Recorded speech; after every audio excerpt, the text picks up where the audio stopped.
नमस्कार दोस्तों, मैं सुरेंद्र प्रजापत मेरे YouTube और टेलीग्राम चैनल में आप सभी का अभिनंदन व स्वागत करता हूं। दोस्तों, अपन पढ़ रहे हैं प्राचीन राजस्थान का इतिहास और प्राचीन राजस्थान के इतिहास में अपन आरएस तक का पढ़ रहे हैं। आरएस से संबंधित नीचे की जितने भी भर्तियां हैं, first grade, second grade, REET, Patwar, Rajasthan police, महिला सुपरवाइजर, एलडीसी, रोडवेज विभाग, बिजली विभाग, कृषि प्रवेशक, वन रक्षक, सभी भर्तियों में उपयोगी वीडियो शामिल होंगे।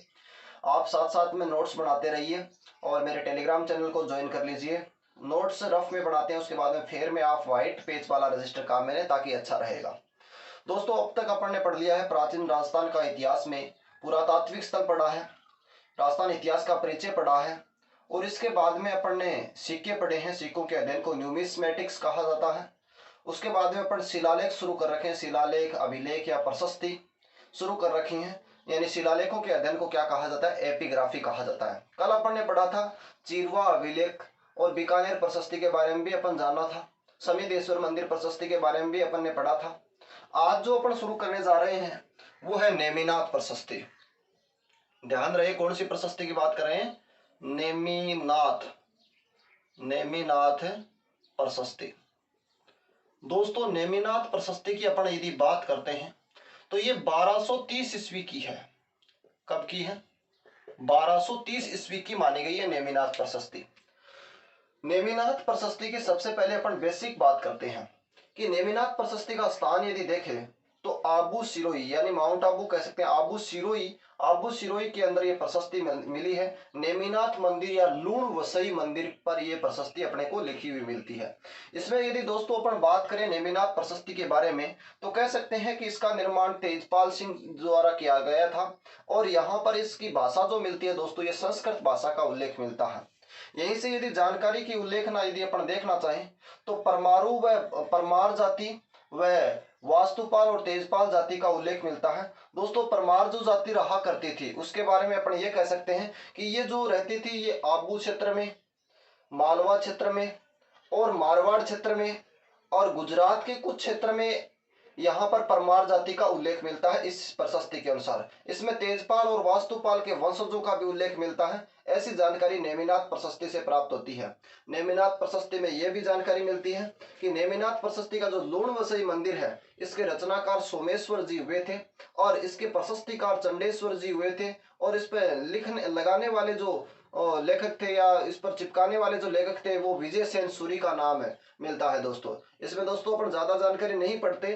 कहते हैं कि यहाँ का आबू का एक सिस्टम चलता है, उस सिस्टम की प्रक्रिया को पहले मैं आपको समझाता हूँ, उसके बाद में आप देखना। यानी यहाँ पर आबू में क्या था? एक शासक था कुमारपाल, कुमारपाल यानी आबू का एक शासक था यशोधवल। यशोधवल का एक मित्र था कुमारपाल। पहले समझ लेते हैं, एक शासक था आबू का, यानी अपन कह सकते हैं आबू के एक शासक की बात करते हैं दोस्तों। यशोधवल नाम का एक शासक था, यहां लिखता हूं यशोधवल, समझिएगा।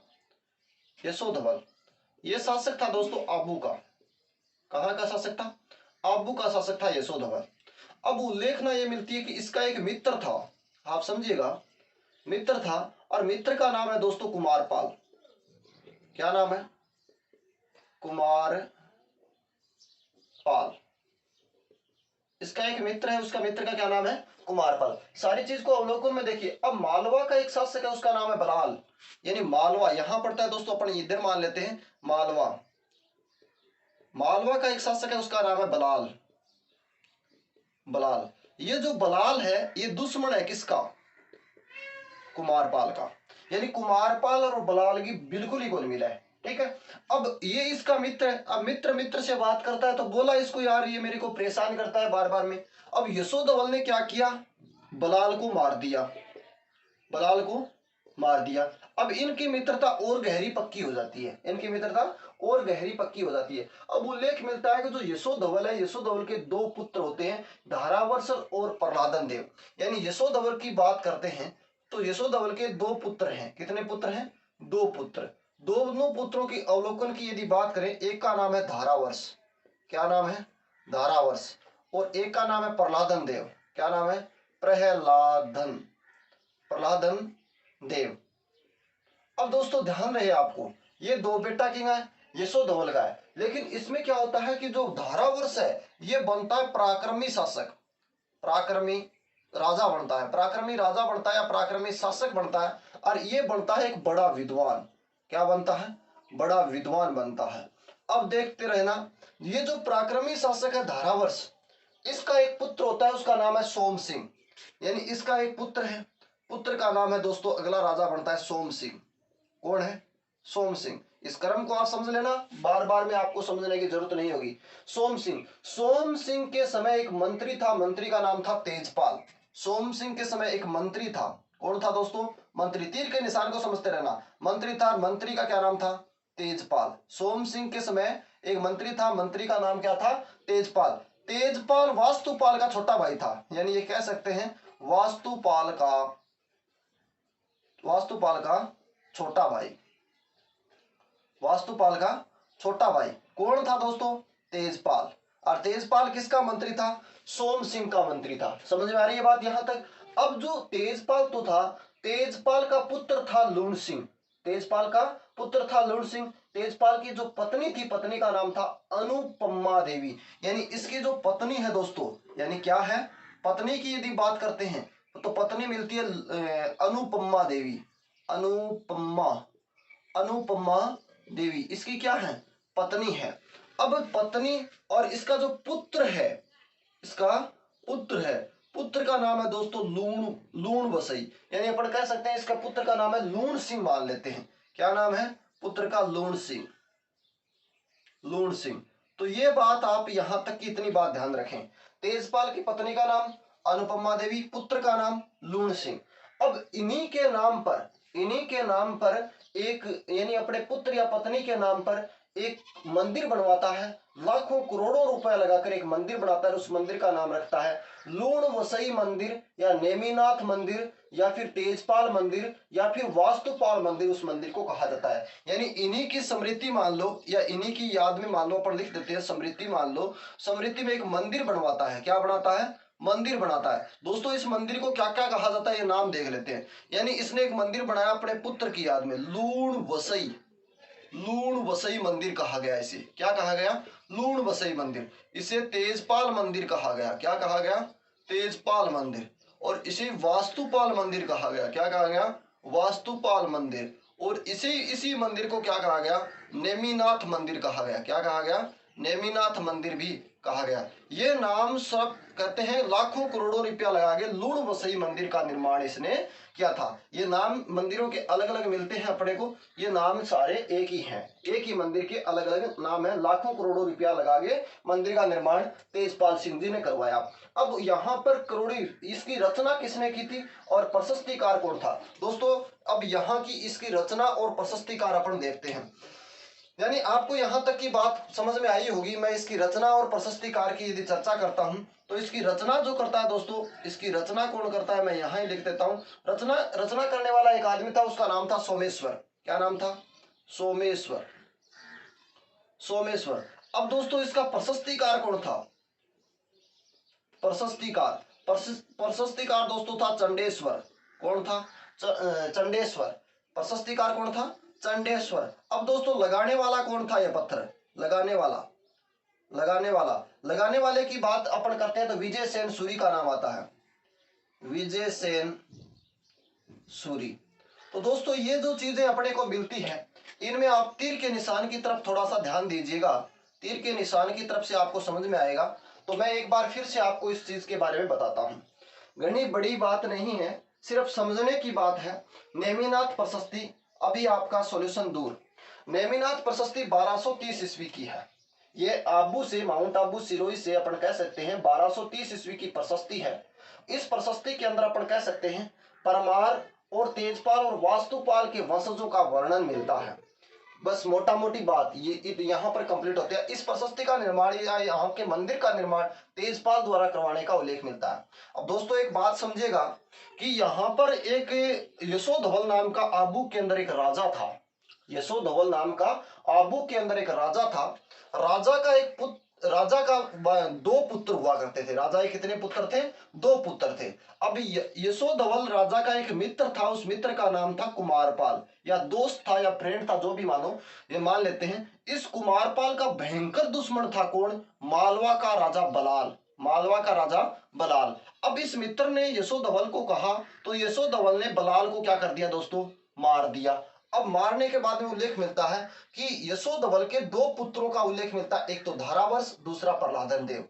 समझ में आ रही है बात। अब धारावर्ष बनता है दोस्तों पराक्रमी शासक, और इसका जो धारावर्ष का पुत्र होता है उसका नाम है सोम सिंह। इधर जो प्रहलादन देव है एक बड़ा विद्वान बनता है, और इस धारावर्ष के पुत्र सोम सिंह के टाइम में एक मंत्री रखा था, उस मंत्री का नाम था तेजपाल।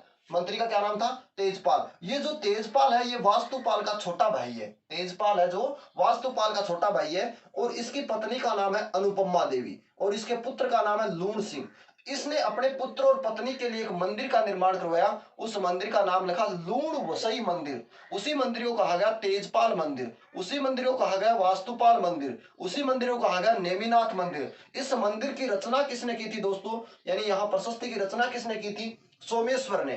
प्रशस्तिकार कौन आया था दोस्तों, चंडेश्वर। और इसको लगाने वाला कौन आया था दोस्तों, विजय सेन सूरी की अपने को ज्ञात मिलता है। अब इसको लिखेंगे कैसे, ये बात अपने, अब इस चीज का यदि आप स्क्रीनशॉट लेना चाहें तो ले सकते हैं, उससे आगे मैं आपको लिखना बताता हूं, कॉपी ले लीजिए।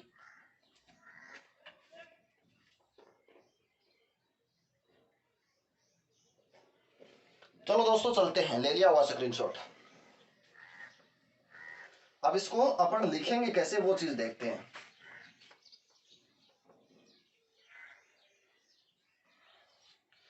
सबसे पहली बात स्थान में लिखेंगे, यह आबू सिरोई के नेमिनाथ मंदिर या लूण वसई मंदिर से प्राप्त हुआ। यह पहला लिखेंगे, यह आबू सिरोई के नेमिनाथ या लूण वसई मंदिर से प्राप्त हुआ। बात ध्यान में रहे, प्राप्त हुआ, ठीक है। अब जो दूसरी बात अपन यहां से क्या लिखेंगे दोस्तों, यहां से अपन दूसरी बात लिखेंगे, इस मंदिर का निर्माण, इस मंदिर का निर्माण तेजपाल ने करवाया। तेजपाल वैसे दोस्तों पोरवार जाति का भी उल्लेख मिलता है यहाँ पर। इस मंदिर का निर्माण किसने करवाया, तेजपाल ने करवाया। नेक्स्ट लिखेंगे अपन, यहाँ पर रचना किसने की थी, सीधा सीधा नाम लिखेंगे, रचना प्रशस्तिकार और पत्थर लगाने वाला,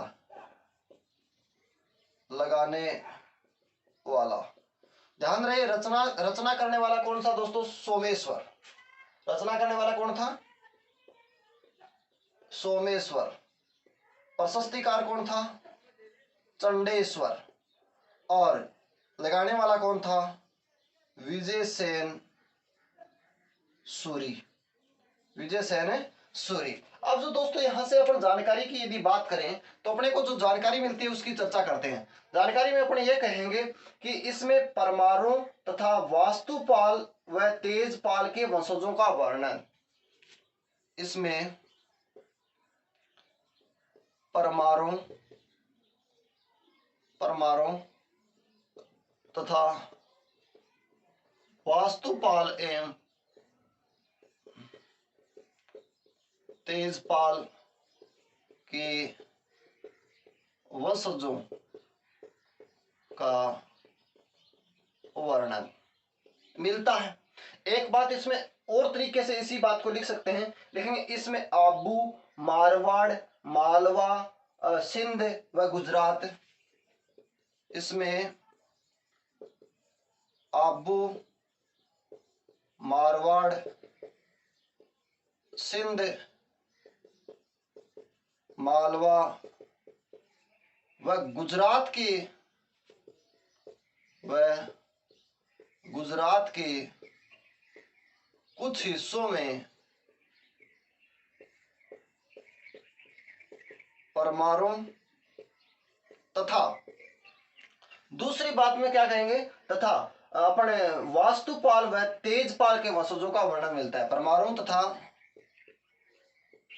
वास्तुपाल व तेजपाल के वंशजों का वर्णन मिलता है। तो दोस्तों ध्यान रहे, अब एक बात इसको फिर से समझ लेते हैं। यानी यह कहां से मिली थी? आबू सिरोही से। कब की है? 1230 की। कौन से मंदिर से? नेमिनाथ या लूण वसई मंदिर से या तेजपाल मंदिर से। इस मंदिर का निर्माण किसने करवाया था? तेजपाल ने। रचना किसने की थी? दोस्तों कहेंगे सोमेश्वर।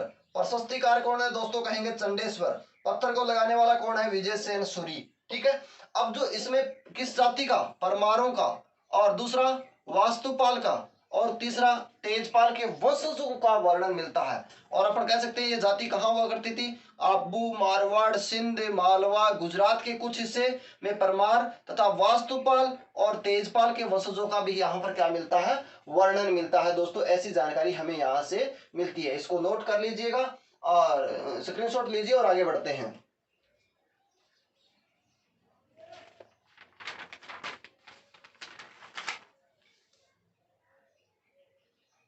ले लिया हो दोस्तों स्क्रीनशॉट?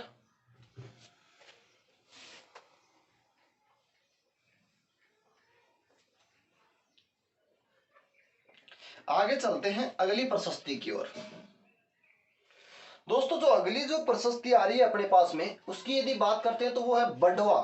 बड़वा या बड़वा यूप अभिलेख। बड़वा या बड़वा यूप अभिलेख की अपन बात करते हैं। बड़वा गांव दोस्तों पड़ता है कोटा में। बड़वा गांव कहां पड़ता है? कोटा में। एक बड़वा जो गांव क्षेत्र है या बड़वा प्रशस्ति जो क्षेत्र है, ये दोस्तों 12 जिले में भी पड़ता है। कहां पड़ता है? 12 में पड़ता है। तो आइए अपन अगली जो प्रशस्ति की बात करते हैं वो है बड़वा। बड़वा यूप अभिलेख।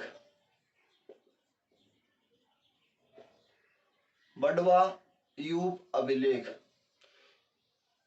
समझिएगा दोस्तों। सबसे पहले बड़वा यूप अभिलेख को आप, यानी बड़वा यूप अभिलेख जो है ये 238 ईस्वी का माना जाता है। यानी ये लगभग 238 39 ईस्वी का है। 238 39 ईस्वी की अपन बात करते हैं तो इसमें कह सकते हैं ये बड़वा गांव कोटा में है। पहली बात, बड़वा गांव कोटा में बड़वा यूप अभिलेख है। दूसरी यदि बात करते हैं तो भाषा, संस्कृत और लिपि ब्राह्मी मिलने का उल्लेख है। यहां से हमें क्या जानकारी मिलती है? यहां से 3 अभिलेख या 3 यूप मिले हैं। अपन ये कह सकते हैं 3 यूप स्तंभ जो मिलते हैं। इसके बाद में इसकी जानकारी में क्या देख सकते हैं अपन? यहां से कहेंगे यह मोखरी राजाओं का, यह मोखरी राजाओं का सबसे प्राचीनतम व पहला अभिलेख है। यह मोखरी राजाओं का सबसे प्राचीनतम व पहला अभिलेख है। कौन सा? बड़वा यूप अभिलेख कोटा। बड़वा यूप अभिलेख कोटा। इसमें अपन कह सकते हैं यह मोखरी राजाओं का सबसे प्राचीनतम व पहला यूप अभिलेख है। और इसमें कृत संवत की जानकारी मिलती है। कौन से संवत की जानकारी? कृत संवत की जानकारी मिलती है। और यह लेख 3 यूपों पर स्थित मिलता है। और इसके दूसरे स्तंभ पर अप्तोयाम यज्ञ करने का उल्लेख मिलता है। यानी लेख लिखा गया है दोस्तों, इसको समझिएगा। इसके दूसरे स्तंभ पर अप्तोयाम यज्ञ करने का उल्लेख मिलता है, जिसका संपन्न धनात्र ने किया था। और ये जो अप्तोयाम यज्ञ होता है ये एक पूरे दिन चलकर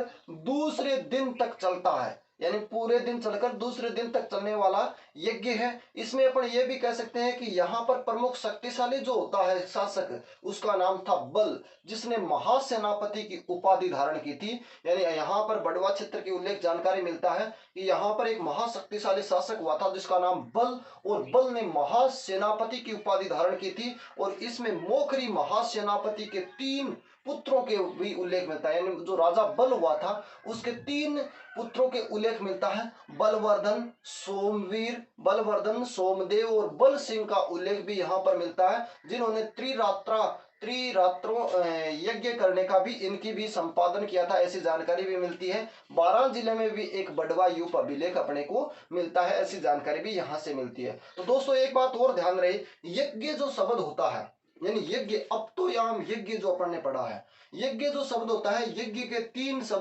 अर्थ होते हैं। यज्ञ के 3 अर्थ होते हैं। एक तो देव पूजा, वो एक दान पूजा, एक तो देव पूजा, दूसरा दान पूजा, तीसरा संगतिकरण। संगतिकरण का अर्थ होता है या मतलब होता है या शाब्दिक अर्थ होता है संगठन। संगतिकरण का मतलब होता है संगठन। यज्ञ का तात्पर्य क्या है, क्यों करते हैं? एक तो होता है त्याग, एक होता है बलिदान और एक होता है शुभ कर्म। ये क्या होते हैं? यज्ञ के तात्पर्य होते हैं। तो आइए मेरे साथ में, मैं आपको समझाता हूं पहले, उसके बाद में देखते हैं दोस्तों। तो पहले समझिएगा और उसके बाद में आपको लिखना सिस्टम बताता हूं।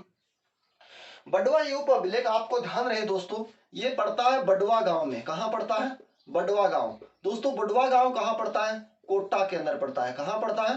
कोटा के अंदर पड़ता है। यहां आप ध्यान रहे, इस अभिलेख के अंदर जो भाषा मिलती है, भाषा कौन सी मिलती है दोस्तों? संस्कृत मिलती है। कौन सी मिलती है? संस्कृत। और दोस्तों जो लिपि मिलती है, लिपि कौन सी मिलती है दोस्तों? ब्राह्मी लिपि मिलती है। कौन सी मिलती है? ब्राह्मी लिपि मिलती है। यह जो लेख है मोखरी राजाओं का, यानी इसमें अपन कह सकते हैं जो मोखरी जाति के राजा थे, मोखरी राजाओं का सबसे प्राचीन मोखरी राजाओं का सबसे प्राचीन अभिलेख, प्राचीन कह सकते हैं, प्राचीन व पहला अभिलेख है। तो ये बात दोस्तों आपको ध्यान रहे कि मोखरी राजाओं का सबसे प्राचीन व पहला अभिलेख कौन सा है? तो कहेंगे बडवा यूप अभिलेख कोटा। ठीक है, अब इसमें अपन लिखेंगे, ये जो लेख है ये दोस्तों 3 स्तंभों पर लिखा गया है, 3 यूपों पर लिखा गया है। कितने यूपों पर लिखा गया है? 3 यूपों पर लिखा है। कितने यूपों पर? 3 यूपों पर लिखा है। तो बात ध्यान रहे कि 3 जो यूप बने हैं दोस्तों, इसका जो दूसरा यूप है, इस दूसरे यूप 1, 2 और 3, ये 3 यूपों पर दूसरे यूप पर क्या लिखा है? दूसरे युग पर जानकारी मिलती है अप्तोयाम यज्ञ करने की जानकारी मिलती है। अप्तोयाम यज्ञ जो है ये धनात्र ने पूरा किया था। धनात्र ने क्या किया था दोस्तों? पूरा करने की धनात्रात ने पूरा करने का उल्लेख मिलता है। अब दोस्तों इसमें अपने ये कहते हैं जो अप्तोयाम यज्ञ होता है ये पूरे एक दिन चलने के उपरांत दूसरे दिन तक चलता है। यानी ये यज्ञ कौन सा है? एक पूरे दिन चलने के बाद में भी दूसरे दिन तक चलता है। एक पूरे दिन और दूसरे दिन तक चलने वाला जो यज्ञ होता है उसे क्या कहते हैं? अप्तोयाम यज्ञ कहते हैं। दोस्तों ये जो यज्ञ क्यों किया जाते थे? जो सम्राट थे वो चक्रवर्ती राजा बनने के लिए क्या करते थे? इस जो यज्ञ है, यानी आप समझिएगा, ये जो यज्ञ है, यज्ञ जो शब्द है, यज्ञ का मतलब क्या होता है? यज्ञ का मतलब होता है तीन मतलब क्या क्या होते हैं? एक तो होता है देव पूजा। क्या मतलब होता है? देव पूजा, यानी देवताओं की पूजा। और दूसरा होता है दान पूजा। कौन सी पूजा? दान पूजा, देव पूजा। और दूसरा कौन सा होता है? दान पूजा। और तीसरा होता है संगतिकरण। क्या होता है? संगतिकरण का दोस्तों मतलब होता है संगठन। क्या मतलब होता है? संगठन। तो ये 3 इसके रूप होते हैं। ये यज्ञ का तात्पर्य क्या है, क्यों करते हैं? एक तो यज्ञ के 3 अर्थ, यज्ञ के अर्थ समझे। अब यज्ञ का तात्पर्य क्या है? त्याग, बलिदान और शुभ कामों के लिए करते हैं। यानी क्या तात्पर्य है? त्याग, बलिदान और शुभ कार्य के लिए क्या करते हैं? यज्ञ किया जाता है। तो ये बात यज्ञ की आपको मैंने समझाई है, आपको समझ में आई होगी कि बडवा यूप अभिलेख 238-39 ईस्वी का है। ये बडवा गांव कोटा में है। भाषा कौन सी मिली है? संस्कृत में मिली है। लिपि कौन सी है दोस्तों? ब्राह्मी लिपि है। इसमें जो मोखरी राजा है, मोखरी राजाओं का सबसे प्राचीनतम अभिलेख या पहला अभिलेख है। ये जो 3 यूप है, कितने यूप हैं? 3। तीनों में से दूसरे यूप पर कौन से यज्ञ का? अप्तोयाम धनात्रात ने पूरा कंप्लीट किया था। और ये यज्ञ का अप्तोयाम यज्ञ क्या होता है? एक पूरे दिन चलकर दूसरे दिन तक भी चलता है, अप्तोयाम यज्ञ। अब जो दोस्तों ये यज्ञ है, यज्ञ का अर्थ क्या होता है? यानी देव पूजा के लिए, दान पूजा के लिए, संगठिकरण के लिए। और जो इसका यज्ञ का तात्पर्य क्या होता है? त्याग, बलिदान, शुभ कार्यों के लिए यज्ञ किया जाता है। अब दोस्तों आगे जो अपन देखते हैं, इसी में अब लिखेंगे कैसे वो चीज देखते हैं। तो इसका भी आप स्क्रीनशॉट लेना चाहें तो ले सकते हैं।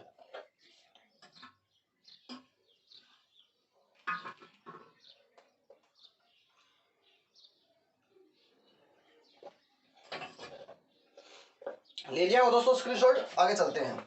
अब इसको लिखते हैं, लिखेंगे कैसे? तो दोस्तों समझा के लिखना। अब इसको कैसे लिखेंगे वो चीज देखते हैं। आइए मेरे साथ, कॉपी पेन ले लीजिए, लिखते हैं। सबसे पहले लिखेंगे यह बडवा गांव कोटा से भाषा संस्कृत व लिपि ब्राह्मी में लिखा हुआ मिला। यह अभिलेख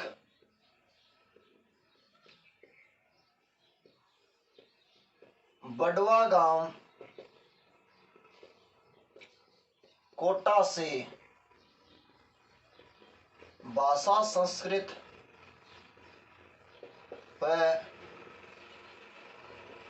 ब्राह्मी लिपि में लिखा मिला।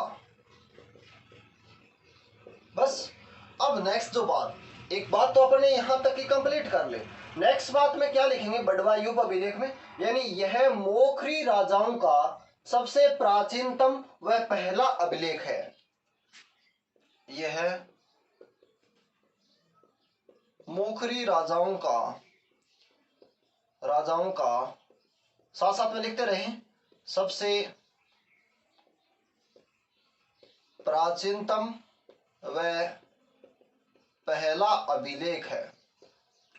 यह मोखरी राजाओं का सबसे प्राचीनतम व पहला अभिलेख है। वेरी इंपॉर्टेंट बात दोस्तों।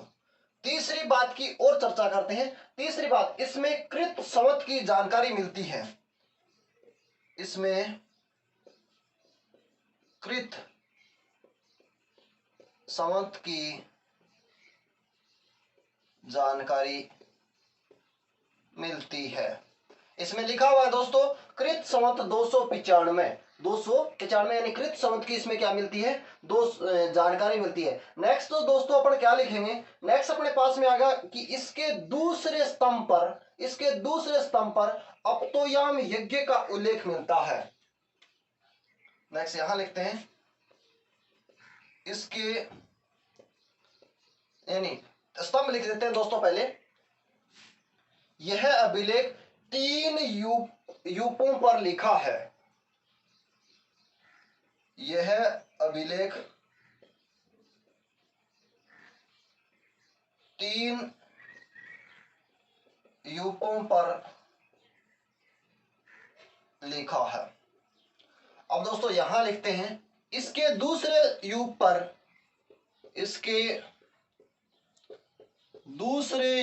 पर स्तंभ पर यूप पर अप्तोयाम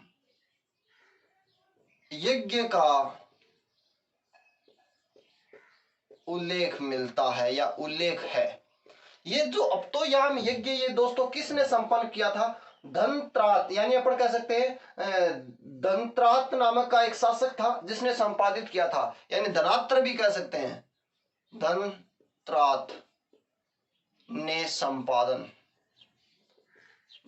ने क्या किया था दोस्तों, इस यज्ञ का क्या किया था, संपादन किया था। और ये यज्ञ होता क्या है, एक पूरे दिन चलने के उपरांत दूसरे दिन तक चलता है। यानी अपन यहां से लिख सकते हैं, अप्तोयाम यज्ञ का अर्थ एक पूरे दिन चलने के उपरांत दूसरे दिन तक चलता है। ठीक है। अब जो नेक्स्ट बात क्या लिखेंगे दोस्तों, इसमें नेक्स्ट बात लिखेंगे, इसका जो प्रमुख व्यक्ति था, यानी इस बड़वा यूप अभिलेख में या फिर इस अप्तोयाम यज्ञ के टाइम में जो प्रमुख व्यक्ति था, प्रमुख व्यक्ति का नाम क्या मिलता है, प्रमुख व्यक्ति का नाम क्या मिलता है, जिसने महासेनापति की उपाधि धारण की थी दोस्तों। अब इसी में अपन एक बात और भी कह सकते हैं कि आप बड़वा यूप अभिलेख की चर्चा करते हैं दोस्तों, तो बड़वा यूप अभिलेख के अंदर जो दोस्तों बड़वा यूप अभिलेख का जो प्रमुख व्यक्ति मैंने आपको बताया है, बल जो था यानी ये महासेनापति की उपाधि धारण करता है। बड़वा यूप अभिलेख के प्रथम जो ये व्यक्ति है, इससे क्या होता है कि कुछ अन्य जो प्राचीन शाखाओं के बारे में भी जानकारी मिलती है। अपन दोस्तों इसमें ये कह सकते हैं कि बड़वा जो अन्य व्यक्ति है शाखाओं से, बड़वा यूप का जो प्रमुख व्यक्ति बल है वो अन्य शाखाओं से अधिक पुरानी शाखाओं से संबंध रखता है, अन्य शाखाओं से अधिक पुरानी शाखाओं का संबंध रखता है। तो सबसे पहले जो अपने पास में बात आ रही है कि इस अभिलेख का प्रमुख व्यक्ति या प्रमुख शासक कह सकते हैं, अच्छा लगेगा। प्रमुख शासक बल था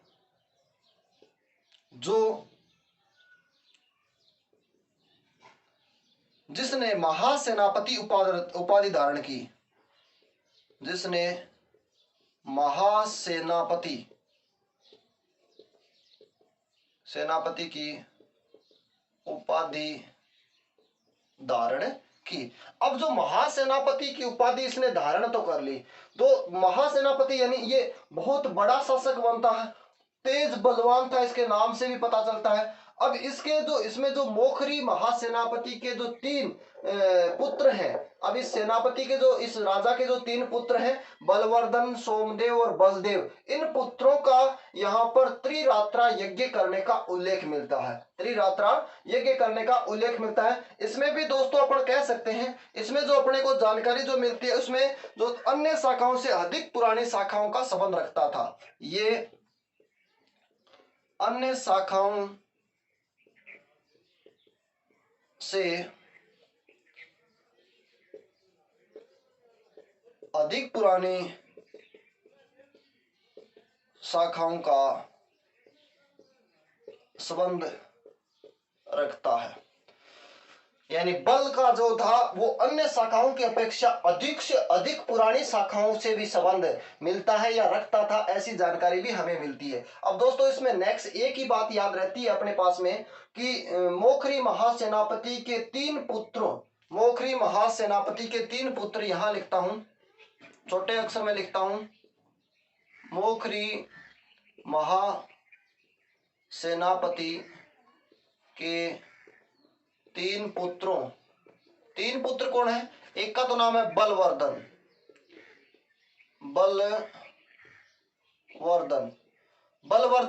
और एक का नाम है बल सिंह। एक का नाम क्या है दोस्तों? बल सिंह, और एक का नाम है सोमदेव, बल सिंह और एक का नाम है सोमदेव, ब्रैकेट बंद। 3 पुत्रों द्वारा त्रिरात्रा यज्ञ करने का उल्लेख। तो दोस्तों ये है बडवा यूप अभिलेख, समझिएगा। बडवा जो यूप अभिलेख है दोस्तों, ये 238-39 ईस्वी का माना जाता है। यह अभिलेख बडवा गांव कोटा से मिला था। इसकी दोस्तों भाषा जो है संस्कृत, लिपि जो मिली है ब्राह्मी। यह मोखरी राजाओं का सबसे प्राचीनतम व पहला अभिलेख है, ये बात इंपॉर्टेंट है। इसमें कौन से संवत की, कृत संवत की जानकारी मिलती है। यह अभिलेख कितने यूपों पर लिखा गया है? 3 यूपों पर लिखा गया है। इसका जो दूसरा यूप है दोस्तों, दूसरे यूप पर इंपॉर्टेंट बात, अप्तोयाम यज्ञ की जानकारी बडवा यूप अभिलेख से मिलती है।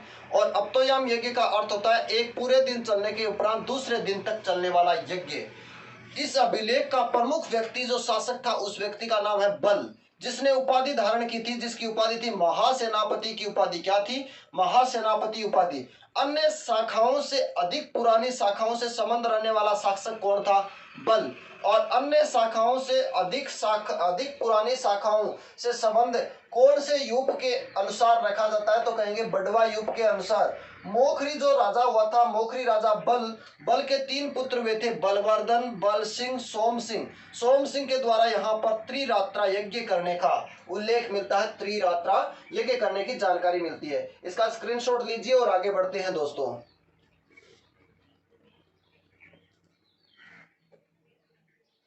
आगे चलते हैं दोस्तों, ले लिया हुआ स्क्रीनशॉट।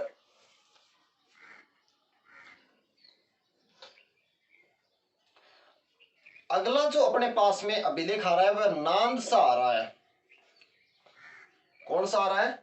नानसा, यानी नानसा यूप स्तंभ या नानसा यूप लेख या नानसा यूप अभिलेख। नानसा यूप लेख या अभिलेख या शिलालेख, इसकी बात करते हैं दोस्तों। नानसा यूप अभिलेख ये 225 ईस्वी के समथम का माना जाता है, यानी 225 ईस्वी के समथम या समथिंग माना जाता है। इसमें दोस्तों अपन बात करते हैं नानसा यूप अभिलेख। नानसा सरोवर भीलवाड़ा या तड़ाग तालाब भी इसे बोलते हैं, सरोवर यानी तालाब। नानसा यूप अभिलेख ये तड़ाग तालाब या फिर इसे बोलते हैं नानसा सरोवर तालाब भीलवाड़ा के अंदर, ये अंदर लगा हुआ है। इसमें जो भाषा लगी है दोस्तों ये संस्कृत भाषा है। संस्थापक इसके हुए हैं सोमसूरी और लेख का समय चित्र पूर्णिमा कृत संवत 282 मिलता है। लेख का जो समय है चैत्र पूर्णिमा कृत संवत 282 ईस्वी मिलता है, ऐसी जानकारी हमें मिलती है। जो ये अभिलेख है इसको किस प्रकार से समझते हैं, यहाँ इस अभिलेख से भी अपने को जानकारी मिलती है कि इस अभिलेख के अंदर सप्त सोम संस्था शब्द का उल्लेख 7 स्तंभों पर किया गया है या 7 स्तंभों के यज्ञ की स्थापना के लिए किया गया है। इस अभिलेख में सप्त सोम संस्था शब्द का प्रयोग 7 स्तंभों की यज्ञ की स्थापना के लिए किया गया है। इसमें लिखे गए दो जो अभिलेख मिलते हैं या दो जो स्तंभ की स्टाइल मिलती है, उन स्तंभों में दोनों का एक ही मतलब मिलता है कि यहाँ पर एक शक्ति गुण गुरु नामक एक आदमी द्वारा यहाँ पष्टिराज यज्ञ का वर्णन उल्लेख मिलता है या पष्टिराज यज्ञ किए जाने का उल्लेख मिलता है। दोस्तों जो ये पष्टिराज यज्ञ जो है इसका जो वर्णन है ये यजुर्वेद में मिलता है। कहाँ पर मिलता है? यजुर्वेद में मिलता है। और ये यज्ञ राजा क्यों किया करते थे? अपने जो राजा थे ये चक्रवर्ती सम्राट बनने के लिए इस यज्ञ करने की जानकारी हमें मिलती है। तो आपको ध्यान में रहे दोस्तों, उत्तरी भारत में प्रचलित पौराणिक यज्ञों के बारे में यदि जानकारी देखें, उत्तर भारत में प्रचलित पौराणिक यज्ञों की जानकारी यदि देखें तो नानसा यूप अभिलेख से ही अपने को प्राप्त होती है। और दोस्तों यहाँ इस अभिलेख में अपने ये कह सकते हैं एक तालाब के अंदर जो ये शिलालेख लगा हुआ है, तालाब के अंदर जो शिलालेख लगा हुआ है इस प्रकार से लगा हुआ है। ये जो दोस्तों एक सरोवर है, इस सरोवर के अंदर इस प्रकार से एक शिलालेख लगा हुआ है। इस प्रकार से क्या लगा है? एक शिलालेख लगा हुआ है, ये गोला आकार है। इस शिलालेख की दोस्तों ऊंचाई की यदि बात करते हैं तो 12 फुट है। कितनी है? 12 फुट ऊंचा। और यदि इसकी शिलालेख की जो गोलाई लगी हुई है, ये जो दोस्तों इसकी गोलाई जो उल्लेख मिलता है, ये गोलाई दोस्तों 5.5 फुट है। कितनी है? 5.5 फुट का उल्लेख मिलता है। अब दोस्तों इसमें अपन कह सकते हैं इनमें जो सामने की दिशा होती है, जो ये सामने की दिशा है, यहाँ पर 6 पंक्तियों में श्लोक लिखे गए हैं। कितनी पंक्तियों में लिखे गए हैं दोस्तों? 6 पंक्तियों में क्या लिखे गए हैं? श्लोक लिखे गए हैं। और इस अभिलेख को चारों ओर 11 पंक्तियों में लेख लिखे गए हैं। जो दोस्तों इस प्रकार से यदि गोड़ाई की बात करें तो गोड़ाई में कितना पंक्तियां में लिखा है? 11 पंक्तियों में श्लोक लिखे गए हैं। अब दोस्तों अपन बात करते हैं इस अभिलेख को पढ़ें कैसे। तो कहते हैं कि इस अभिलेख को पढ़ने के लिए लगभग जब इसका पानी सूख जाता है, यानी गर्मियों में और वगैरह जब इसका पानी कम हो जाता है तब इसको पढ़ा जा सकता है, वरना इस अभिलेख को नहीं पढ़ा जाता। तो ऐसा कौन सा अभिलेख है जो तालाब के अंदर लगा है और पानी सूखने के बाद में पढ़ा जाता है? नानसा यूप अभिलेख नानसा सरोवर भीलवाड़ा के अंदर या तड़ाग तालाब भीलवाड़ा के अंदर लगा हुआ है, ऐसी जानकारी मिलती है। तो इसमें मोस्ट तौर से ध्यान रहे, पष्टिराज यज्ञ का उल्लेख नानसा अभिलेख और सप्त सोम संस्था शब्द का प्रयोग नानसा अभिलेख में अपने को मिलता है। और जो पष्टिराज यज्ञ है इसका वर्णन किस वेद में मिलता है? तो कहेंगे यजुर्वेद में इसका उल्लेख मिलता है। और पष्टिराज यज्ञ जो शासक किया करते थे, क्यों किया करते थे? ये चक्रवर्ती सम्राट बनने के लिए किया करते थे। और जब भी ये यज्ञ करते थे तो एक अश्व शक्ति घोड़ा भी छोड़ दिया करते थे, ऐसा भी जानकारी हमें यहाँ से मिलती है। और उत्तर भारत में प्रचलित पौराणिक यज्ञ के बारे में भी जानकारी इस अभिलेख से मिलती है। यह अभिलेख 12 फुट लंबा 5.5 फुट गोलाई में बना हुआ है। इस अभिलेख की सामने के साइड में 6 पंक्तियां और गोलाई में 11 पंक्तियों में लिखे हुए श्लोक मिलते हैं, ऐसी जानकारी हमें यहाँ से मिलती है दोस्तों। तो आइए मेरे साथ में नोट कैसे करते हैं वो चीज को देखते हैं। नानसा यूप अभिलेख, सबसे पहली बात दोस्तों आपको ध्यान रहे कि नानसा यूप अभिलेख जो ये भीलवाड़ा के अंदर है, कहां पर है? भीलवाड़ा। तो इसमें लिखेंगे यह अभिलेख नानसा सरोवर या तड़ाग तालाब भीलवाड़ा से प्राप्त हुआ। यह लेख या अभिलेख यह लेख या अभिलेख नांदसा सरोवर या तड़ाग तालाब भीलवाड़ा से प्राप्त हुआ, भीलवाड़ा से मिला। बस पहली बात कंप्लीट। दूसरी बात में यह इसके संस्थापक सोमसूरी और यह संस्कृत भाषा में लिखा गया, यह संस्कृत भाषा में लिखा गया और इसके जो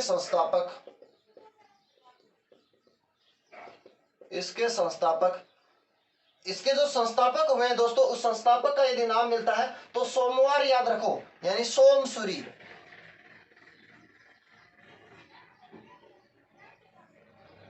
सोमसूरी, इसके संस्थापक सोमसूरी हुए। बस इतनी सी बात। अब दोस्तों इस लेख के अपन कह सकते हैं इस लेख का समय चित्र पूर्णिमा कृत संवत 282 माना है। इस लेख का समय चैत्र पूर्णिमा कृत संवत 282 माना है। ठीक है। अब दोस्तों ध्यान रहे आपको बात, इसमें सप्त सोम संस्था का प्रयोग या इस लेख में सप्त सोम संस्था का प्रयोग 7 स्तंभों की यज्ञ स्थापना के लिए किया गया है। इसमें सप्त सोम संस्था शब्द का प्रयोग 7 स्तंभ यज्ञ स्थापना के लिए किया गया है। एक बात ये ध्यान रहे। दूसरी बात इसमें लिखेंगे, इसमें अपन ये लिखेंगे, यह अभिलेख तालाब में 12 फुट ऊंचा व 5.5 फुट गहराई में लगा है। यह अभिलेख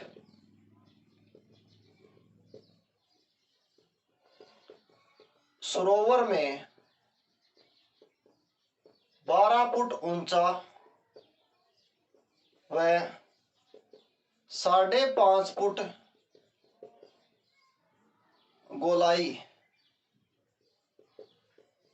में लगा है और इसके सामने की ओर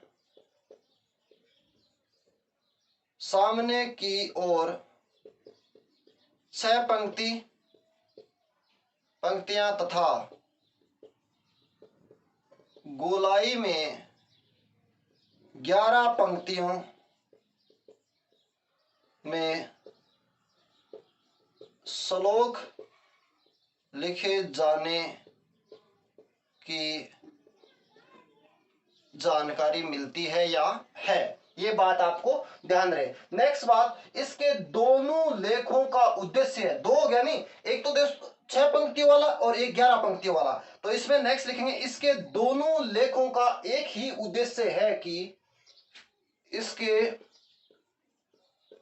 दोनों लेखों का एक ही उद्देश्य है कि इसके दोनों लेखों का एक ही उद्देश्य है कि क्या उद्देश्य है कि शक्ति गुण गुरु नामक व्यक्ति द्वारा कि शक्ति गुण गुरु नामक व्यक्ति द्वारा पष्टि राज यज्ञ करने का उल्लेख मिलता है। तो ये बात दोस्तों आपको ध्यान रहे, इसमें अपन जो बात पढ़ रहे हैं इसमें आपको यही ध्यान रहे कि शक्ति गुण गुरु नामक व्यक्ति द्वारा पष्टिराज यज्ञ करने का उल्लेख मिलता है। और इस पष्टिराज यज्ञ की जो जानकारी है ये यजुर्वेद में मिलती है। नेक्स्ट यहां पर लिख सकते हैं पष्टिराज यज्ञ की जानकारी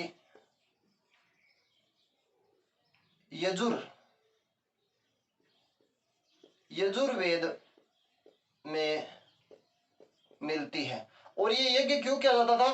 चक्रवर्ती सम्राट बनने के लिए। एक बात दोस्तों मैं यहां लिखता हूं कि इस अभिलेख से एक चीज और प्राप्त होती है, वो है उत्तरी भारत में या उत्तर भारत में प्रचलित पौराणिक उत्तर भारत में प्रचलित पौराणिक यज्ञों के बारे में जानकारी मिलती है। इससे उत्तर भारत में प्रचलित पौराणिक यज्ञों की जानकारी मिलती है। तो दोस्तों ये है अपना नानसा यूप अभिलेख। इसको एक बार फिर से रिपीट करते हैं। कठिन जरूर है लेकिन आपको कहानी में पढ़ा करो। नानसा यूप अभिलेख दोस्तों 225 ईस्वी का है। कब का है? 225 ईस्वी का है। यह अभिलेख नानसा सरोवर या तड़ाग तालाब भीलवाड़ा से प्राप्त किया गया था। ये बात याद रखें। इसमें जो भाषा मिलती है दोस्तों ये संस्कृत मिलती है और इसके संस्थापक हुए थे दोस्तों सोम सूरी संस्थापक होते हैं। इस लेख का समय चैत्र पूर्णिमा कृत संवत 282 मिलता है और इसमें उत्तर भारत में प्रचलित पौराणिक यज्ञों को क्या मिलती है दोस्तों? जानकारी मिलती है। इसमें एक नाम मिलता है सप्त सोम संस्था जो शब्द मिलता है। इसका प्रयोग 7 स्तंभों के यज्ञों की स्थापना के लिए मिलता है। इस अभिलेख या इस अभिलेख सरोवर में यानी तालाब में 12 फुट ऊंचा 5.5 फुट गोलाई में लगा है और इसमें सामने की ओर यानी जस्ट सामने की ओर 6 पंक्तियां लिखी गई हैं और गोलाई में 11 पंक्तियां में श्लोक लिखे जाने की जानकारी मिलती है। इसके दोनों लेखों का एक ही उद्देश्य है कि शक्ति गुण गुरु नाम के व्यक्ति द्वारा यहाँ पर कौन सा यज्ञ? पष्टिराज यज्ञ करने का जानकारी मिलता है। जो ये पष्टिराज यज्ञ है दोस्तों इसकी जानकारी यजुर्वेद में मिलती है। किस में मिलती है? यजुर्वेद में इसकी क्या मिलती है दोस्तों? जानकारी मिलती है। एक बात इसमें और भी लिख सकते हैं, यह अभिलेख तालाब का पानी सूखने के बाद ही पढ़ा जा सकता है। यहां लिख सकते हैं यह अभिलेख तालाब का पानी सूखने के बाद पढ़ा जाता है या पढ़ा जा सकता है। दोस्तों इसका स्क्रीनशॉट लीजिए और आगे बढ़ते हैं।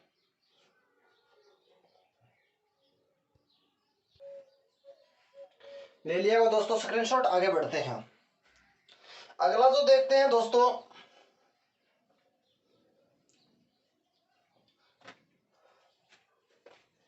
अगला अभिलेख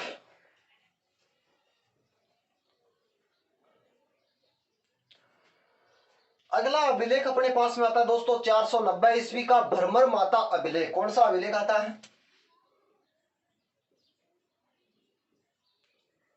भरमर माता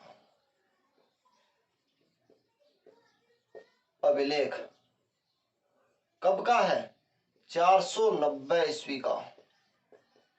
ध्यान रहे भरमर माता अभिलेख दोस्तों छोटी सादड़ी जो प्रतापगढ़ का उल्लेख मिलता है भरमर माता अभिलेख के अंदर। इसमें अपन बात करेंगे कि भरमर माता अभिलेख छोटी सादड़ी प्रतापगढ़ में पड़ती है और एक दोस्तों इसमें उल्लेख और भी मिलता है। भरमर माता अभिलेख छोटी सादड़ी प्रतापगढ़ का उल्लेख मिलता है कि यह 490 ईस्वी का माना जाता है। दोस्तों इसमें ध्यान रहे इसका स्थान छोटी सादड़ी प्रतापगढ़ है और इसके रचयिता तो है वो ब्रह्म सोम है जो मित्र सोम का पुत्र है। ब्रह्म सोम यानी मित्र सोम के पुत्र ब्रह्म सोम द्वारा यह लिखा गया था। इसके लेखक जो दोस्तों है ये एक आदमी है, पुरुआ नाम का एक आदमी है जो इसके लेखक माने जाते हैं। यहाँ पर 5वीं शताब्दी की राजनीतिक स्थिति को समझने के लिए 17 पंक्तियों में संस्कृत पद्य लेख लिखे गए हैं। भ्रमर माता अभिलेख में 5वीं शताब्दी की राजनीतिक स्थिति समझने के लिए 17 पंक्तियों में संस्कृत पद्य लेख लिखे गए हैं। और इसी लेख में अपन ये कह सकते हैं कि इस लेख में अपराजित राजपुत्र गोप भट्ट पादानुध्याय पंक्ति का प्रमुख महत्व भी या प्रमुख उल्लेख भी मिलता है। इसी शिलालेख के अंदर, भ्रमर शिलालेख के अंदर अपन ये कह सकते हैं इसमें गौरवंश व ओलिकर वंश के शासकों का वर्णन मिलता है। गौरवंश में जो शासक हुए थे उसमें अपन ये कह सकते हैं कि पुण्य सोम, राज्यवर्धन और यशोधवल नाम के जो शासक होते हैं ये गौरवंश के शासक हुए हैं। ओलिकर वंश में अपन को आदित्य वर्धन शासक का उल्लेख मिलता है।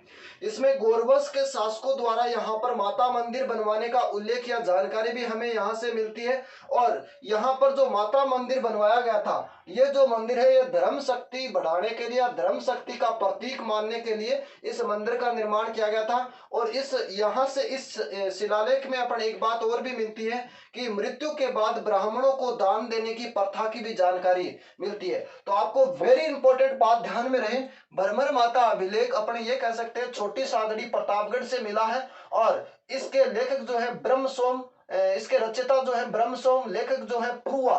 और इस अभिलेख में मृत्यु के पश्चात ब्राह्मणों को दान देने की प्रथा की जानकारी एकमात्र अभिलेख है भ्रमर अभिलेख, जिसमें मृत्यु के बाद ब्राह्मणों को दान देने की प्रथा की जानकारी मिलती है। इसमें गौरवंश व ओलिकर वंश का उल्लेख भी किसमें मिलता है? भ्रमर माता अभिलेख में। इसमें गौरवंश के शासकों द्वारा क्या किया गया था? भ्रमर माता मंदिर का निर्माण करवाया गया था। और इसी में क्या मिलता है? अपन कह सकते हैं गो भट्ट पादानुपध्याय, एक शब्द की उल्लेख जो विशेष प्रसिद्ध है वो भी किसमें मिलता है? इसमें मिलता है। यानी राजपुत्र का मतलब होता है सामंत के प्रति सेवाभावी, सामंत के प्रति सेवाभावी आदमी को कह सकते हैं। तो इस अभिलेख को अपन पढ़ते हैं, भ्रमर माता अभिलेख। सबसे पहले इसको देखते हैं दोस्तों। भ्रमर माता अभिलेख में लिखेंगे यह छोटी सादड़ी प्रतापगढ़ से मिला, यह छोटी सादड़ी प्रतापगढ़ से मिला, यह छोटी सादड़ी प्रतापगढ़ के भ्रमर माता मंदिर से मिला। नेक्स्ट लिखेंगे इसके रचयिता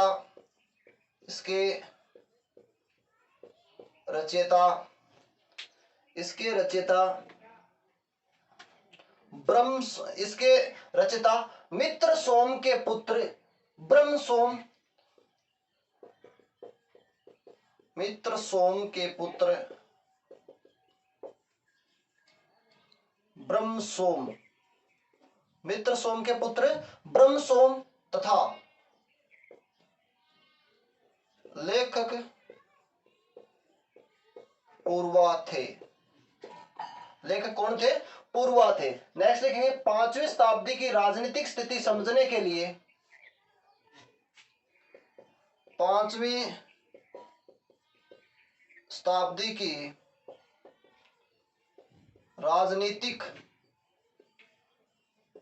स्थिति समझने के लिए, 5वीं शताब्दी की राजनीतिक स्थिति समझने के लिए 17 पंक्तियों में संस्कृत पद्य लेख लिखे हैं। 17 पंक्तियों में संस्कृत पद्य लेख लिखे गए हैं। ठीक है।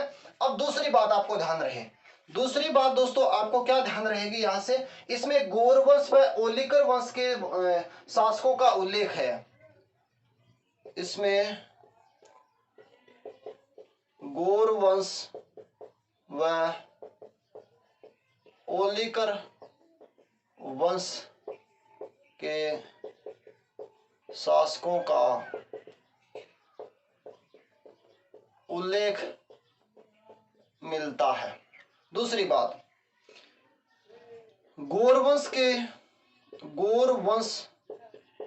के शासकों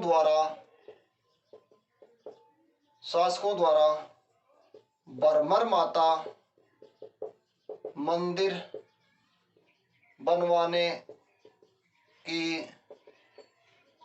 जानकारी मिलती है। नेक्स्ट बात और लिखेंगे, इसमें एक बात और लिखेंगे, मृत्यु के पश्चात ब्राह्मणों को दान देने की प्रथा का उल्लेख। मृत्यु के पश्चात ब्राह्मणों को दान देने की प्रथा का उल्लेख। एक बात और लिखेंगे दोस्तों, इसमें लिखेंगे, इसमें अपराजित राजपुत्र, इसमें अपराजित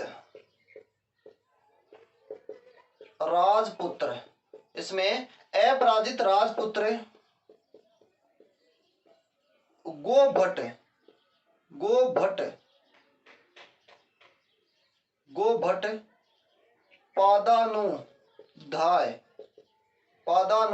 गोपराजित राजपुत्र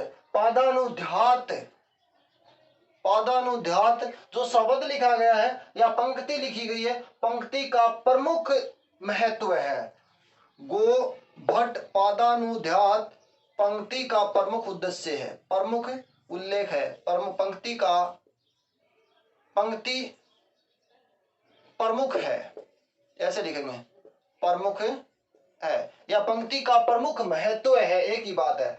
नेक्स्ट दोस्तों, एक बात इसमें और भी लिख सकते हैं, अपन लिख सकते हैं जो गौरवंश है, गौरवंश का जो शासक हुआ था पुण्य सोम और राज्यवर्धन और यशोगुप्त है। गौरवंश का शासक है पुण्य सोम, राज्यवर्धन, यशोगुप्त, और जो ओलिकर वंश का शासक हुआ है उसको आदित्यवर्धन। तो इसमें आपको भरमर माता अभिलेख को समझिएगा एक बार। भरमर माता अभिलेख कहां से है? 490 ईस्वी से है, और ये छोटी सादड़ी प्रतापगढ़ की भरमर माता मंदिर से क्या किया गया है? प्राप्त किया गया है। इसके रचयिता मित्र सोम के पुत्र कौन है? ब्रह्म सोम है, और इसके लेखक दोस्तों कौन है? पूर्वा है। इसमें 5वीं शताब्दी की क्या समझने के लिए, राजनीतिक स्थिति समझने के लिए कितनी पंक्तियों में? 17 पंक्तियों में क्या लिखे गए हैं? संस्कृत पद्य लेख लिखे गए हैं। दोस्तों ध्यान रहे, इसमें क्या उल्लेख होता है? गौरवंश और ओलिकर वंश के शासकों की क्या मिलती है? जानकारी। गौरवंश के शासकों द्वारा यहाँ पर क्या बनवाने का? भरमर माता मंदिर बनवाने की जानकारी मिलती है। मृत्यु के पश्चात ब्राह्मणों को दान देने की प्रथा की जानकारी कहां से मिलती है? इसी अभिलेख से मिलती है। अपराजित राजपुत्र गोभट्ट पादानुध्यात पंक्ति इस अभिलेख की बड़ी प्रसिद्ध है। और राजपुत्र का मतलब क्या होता है? सामंत के प्रति सेवा भाई। राजपुत्र का मतलब क्या होता है? अपन कहते हैं यहाँ पर दोस्तों राजपुत्र का अर्थ क्या होता है? सामंत के प्रति सेवा भावी, ये मतलब होता है राजपुत्र का। तो ये दोस्तों अपने पास में भरमर माता अभिलेख है, इसका स्क्रीनशॉट लीजिए। और यदि क्लास पसंद आ रही है तो दोस्तों मैं सुरेंद्र प्रजापत, इस क्लास को ज्यादा से ज्यादा शेयर करें और अपने टेलीग्राम चैनल से जुड़े। इसके बाद में हम जल्दी लाइव क्लास शुरू करने वाले हैं। नमस्कार दोस्तों।